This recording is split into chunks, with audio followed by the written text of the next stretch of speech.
ಸಂಸದ ಪ್ರಜ್ವಲ್ ರೇವಣ್ಣ ಅಶ್ಲೀಲ pen drive case ಸಂತ್ರಸ್ತೆ ಕಿಡ್ನಾಪ್ ಮಾಡಿದ್ದ ಸತೀಶ್ ಬಾಬುಗೆ ಜೈಲು 14 ದಿನ ನ್ಯಾಯಾಂಗ ಬಂಧನ ವಿಧಿಸಿದ ಕೆಆರ್ ನಗರ ಕೋರ್ಟ್.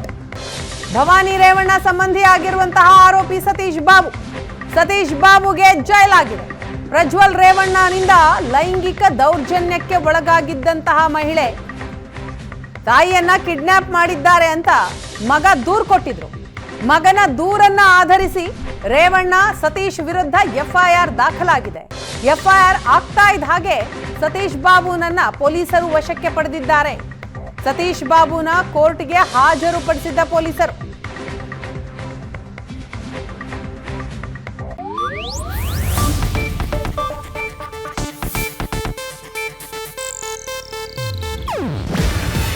ಇದು ಏಷ್ಯಾನೆಟ್ ನ್ಯೂಸ್ ನೆಟ್ವರ್ಕ್ ಪ್ರಸ್ತುತಿ.